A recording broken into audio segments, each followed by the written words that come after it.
Good morning, Grace Harbor. It's Dan, and I hope your Monday is off to a great start. Mine, not so much. Today is cold and drizzly, and I'm sick of it. I'm tired of being cold. I'm tired of being wet. I'm tired of wiping up my dog's muddy footprints every time he comes in. I told you before that I grew up in Florida, and I checked the weather forecast for my old hometown. Mid-80s and sunny. I felt so jealous. Even though we all knew last week's beautiful weather was temporary and that we'd be returning to late winter weather this week, it's like my brain decided, that's it, winter is done, no more. The first cool, drizzly day in the autumn is magical because it's a break from the heat. This time of year, it's miserable. The only thing keeping me going at the moment is my hot coffee. I hope I'm not bumming you out. I know I'm normally a lot more cheery than this, but I sat staring at my microphone for 10 minutes trying to get in the mood for happy fun, Dan, but it just isn't happening today. Have you ever had days like that? Days with big feelings? Maybe you were really looking forward to something and it doesn't end up happening. Like when a fun weekend activity gets canceled because you got sick.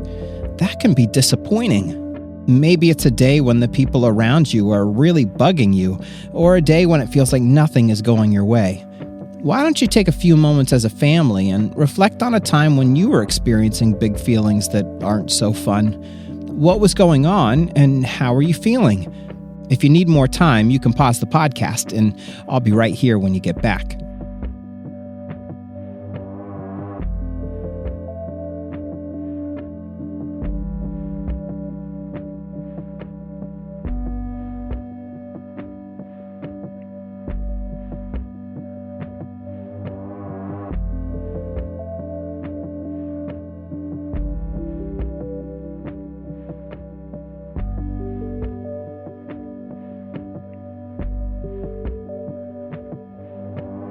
Because we have a 2-year-old in our house, we watch plenty of Miss Rachel, so we frequently find ourselves humming her song, Big Feelings Are Okay.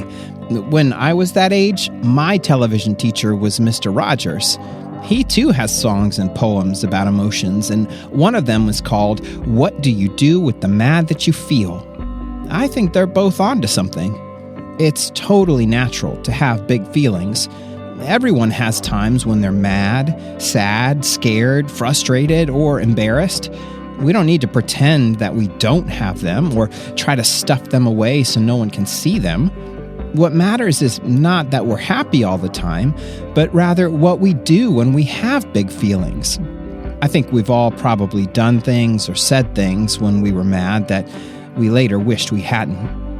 I've had days where something little goes wrong in the morning and I feel frustrated, but then I notice I'm still frustrated at lunchtime. I've held on to that feeling and let it shape far more of my day than it should. Take today. It's okay that I'm not thrilled with the weather. I'm allowed to want it to be warm and sunny. But if my frustration over the weather leads me to be cranky with my family when it's definitely not their fault, I'm letting this big feeling lead me to do or say things I know I shouldn't. In What Do You Do With the Mad That You Feel, Mr. Rogers offers some examples of things you can do to get your feelings out, like pound some clay or play a running game like tag. But the bigger point is that when we notice that we want to express our big feelings in a way that isn't helpful or that might affect other people negatively, we can choose to stop. Now, this isn't easy, and it takes practice. Lots of adults could be better at it too. But if we set our intentions to pay attention to our big feelings and remind ourselves of what safe and helpful options are, we're more likely to make a better choice. This week, our theme is being kind, and it may seem a little odd to begin by talking about all these kinds of big feelings, but oftentimes it's when we're feeling these kinds of feelings that we most need to focus on being kind. Okay, let's close with a prayer. If you want to, you can close your eyes and fold your hands. Dear God, we thank you for our emotions. Feelings like love, joy, and excitement are some of the best moments in life. But even tough emotions can be helpful, showing us when we might need to move a little slower, breathe a little deeper, or ask for help. Amen. Okay, Grace Harbor, have a great Monday, and I'll talk to you tomorrow.